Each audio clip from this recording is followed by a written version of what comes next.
সালের আগস্টে মিয়ানমারের সামরিক বাহিনীর নির্যাতনে বাস্তুচ্যুত হয়ে রোহিঙ্গারা দেশ ছাড়তে বাধ্য হয়। সেই রোহিঙ্গার ঢলের 9 বছর পূর্ণ হওয়ার ঠিক আগ মুহূর্তে মিয়ানমারের পররাষ্ট্র মন্ত্রণালয়ের বিবৃতিতে রোহিঙ্গাদের বাঙালি বলা হয়েছে। রোহিঙ্গা নামে কোনো জাতিগোষ্ঠী মিয়ানমারে নেই বলেও উল্লেখ করা হয়। মিয়ানমারের দাবি, বাংলাদেশে দেয়া 8,28,824 জনের তালিকা থেকে গত 31 জুলাই পর্যন্ত 4,26,545 জনের তথ্য যাচাই করা হয়েছে। তাদের মধ্যে 3,08,797 জনকে রাখাইন রাজ্যের সাবেক বাসিন্দা হিসাবে শনাক্ত করা হয়েছে। এমন বিবৃতিকে প্রত্যাখ্যান করে মিয়ানমারের রোহিঙ্গা যাচাই বাছাই প্রক্রিয়া নিয়ে প্রশ্ন তুলেছেন রোহিঙ্গা নেতারা।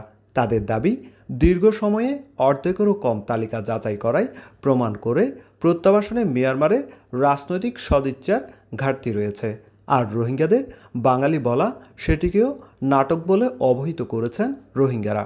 তাই আজ শুধু আমি নই, সবাই জানে সাদার আরেক নাম ফার্স্ট ওয়াশ ডিটারজেন্ট পাউডার। বছরের মধ্যে 4 লাখ গজ্জে দইলে ইস্তারা তুই গরিব কি মনসা নাকি মনসা নাই গুড়া ফান্দি তো বুঝি হারে তো কুল দুনিয়ায় এনলি তারা তো ইন্টারেস্ট নাই রোহিঙ্গারে খেলি যাই বললা ইতারা বলকে রোহিঙ্গা এখন আসদু নদু দূরাই বেলা চেষ্টা করিব।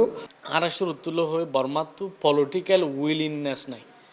রোহিঙ্গা যিন বাংলাদেশের মারা আসছে তারারে অ্যাকসেপ্ট করে দেন কারণ পলিটিক্যাল উইলিংনেস নাই। ইতারা হনদিন আর ইজিলি নলিব ইয়ান মনে লেখা করিব। আর রোহিঙ্গা বিলিভ করি এলা ইন্টারন্যাশনাল কমিউনিটি ইভেন দূর বাংলাদেশ তো বোঝা দে ইতারা নেলা দি ভাজিতে মানুষ ইনরা আসানার সাথে নলিব ইয়ান তারার কনসেপ্ট। অভিবাসন ও শরণার্থী বিশেষজ্ঞদের মতে রোহিঙ্গাদের বাঙালি আখ্যা দিয়ে মিয়ানমারের বক্তব্য মূলত একটি কূটনৈতিক কৌশল। আমাদের সরকারের পক্ষ থেকে যে পররাষ্ট্র মন্ত্রণালয়ের যে বক্তব্যটি দিয়েছে তাদের এখানকার প্রতিনিধির কাছে, সেটি যথেষ্ট বলে এবং সেটা যথোপযুক্ত বলে মনে করি। তবে মিয়ানমারের এই ধরনের বক্তব্য প্রত্যাবাসন প্রক্রিয়ার অন্যতম বড় জটিলতা মনে করছেন শরণার্থী ত্রাণ ও প্রত্যাবাসন কমিশন। এই ডেটা তো আর বাংলাদেশ সরকার এককভাবে করেনি, এটি জাতিসংঘের যৌথ একটি এক্সারসাইজ।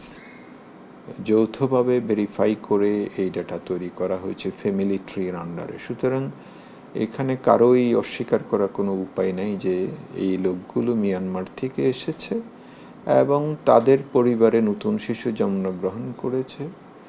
সুতরাং যদি মিয়ানমার কর্তৃপক্ষ এই ধরনের কথা বলেন, তারা হয়তো অর্ধসত্য বলছেন আর কি। 2018 সালে বাংলাদেশ 8,24,000 রোহিঙ্গার তথ্য মিয়ানমারের কাছে হস্তান্তর করেছিল।